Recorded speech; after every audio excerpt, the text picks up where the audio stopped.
8th पे commission. केंद्र सरकार ने केंद्रीय कर्मचारियों के 8th पे कमीशन के गठन के लिए स्वीकृति दे दी। In a significant move, the Indian government has announced the formation of the 8th Pay Commission. The cabinet has approved the 8th Pay Commission and this. जी हाँ, सेंट्रल गवर्नमेंट ने हाल ही में 8वें वेतन आयोग यानी 8th पे कमीशन को गठित कर दिया है, जिसके अंतर्गत आप जानते हैं 50 लाख सेंट्रल गवर्नमेंट के एम्प्लॉइज और 65 लाख पेंशनरीज को बेनिफिट पहुंचने वाला है।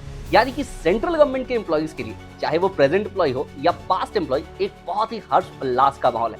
तो आज इस वीडियो में अलग अलग पार्ट्स के जरिए हम जानेंगे कि 8th पे कमीशन क्या होता है, इसकी हिस्ट्री क्या है, प्रेजेंट में ये डिस्कशन में क्यों है और क्या क्या कंट्रोवर्सीज इसके साथ अराइज हो रही है। तो बने रहिएगा इस वीडियो में, आपको बहुत कुछ नया सीखने को मिलेगा।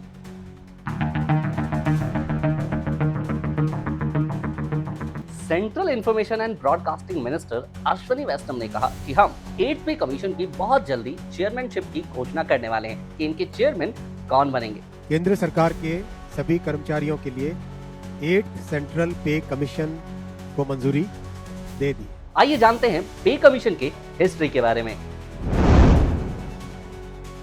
फर्स्ट पे कमीशन 1946 में स्टैब्लिश हुआ था, जिसने अपनी रिपोर्ट 1947 में सरकार को सौंपी थी। दोस्तों, मैं बता दूं कि पे कमीशन द्वारा दिए गए रिपोर्ट्स कभी भी सरकार के लिए मानने को मैंडेटरी नहीं होते, ये पूरी तरीके से ऑप्शनल होते हैं। मतलब सरकार चाहे तो इनकी रिपोर्ट्स को कंसिडर कर सकती है या चाहे तो इन रिपोर्ट्स को कंसिडर ना करे।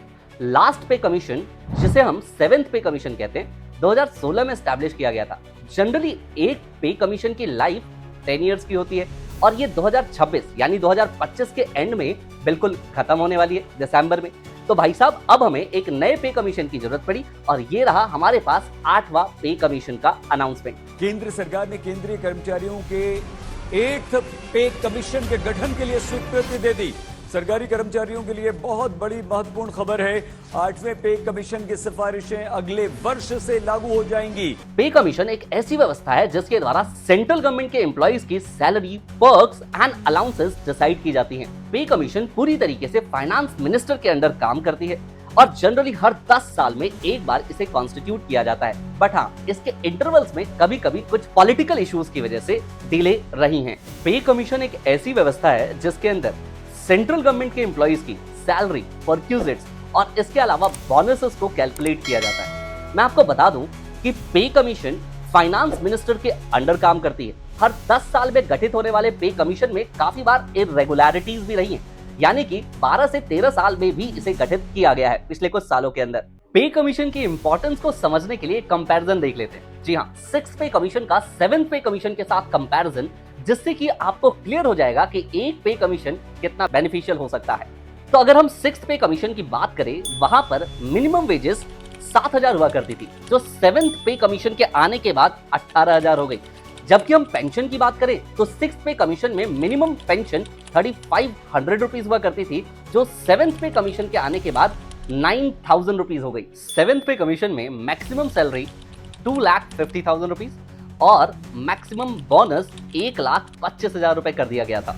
अब इस सेगमेंट में समझेंगे कि सर 8th पे कमीशन का क्रिटिसिज्म क्यों हो रहा है। जैसा कि आप जानते हैं कि विपक्ष को वैसे भी क्रिटिसिज्म करना ही होता है, तो यहाँ पर मोदी जी के इस स्टेप को भी क्रिटिसाइज किया जा रहा है जस्ट बिकॉज ऑफ इसकी टाइमिंग। जी हाँ, जैसे कि आप जानते हैं कि नेक्स्ट मंथ में ही दिल्ली के इलेक्शंस आने वाले हैं और दिल्ली के इलेक्शंस को लेकर के इसकी टाइमिंग्स के ऊपर बहुत ज़्यादा इम्पैक्ट देखने को मिल सकता है।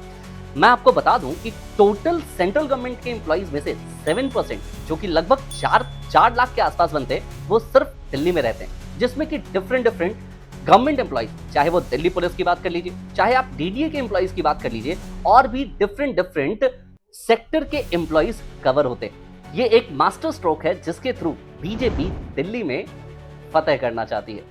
आई होप आपको ये वीडियो बहुत अच्छी लगी होगी, तो भाई आप अपना प्यार लाइक और कमेंट से जरूर दें, सो दैट कि इस तरह की वीडियोस को बनाने के लिए हम और इंस्पायर्ड हो सके। Thank you very much. मिलता हूँ आपसे नेक्स्ट वीडियो में। Bye bye.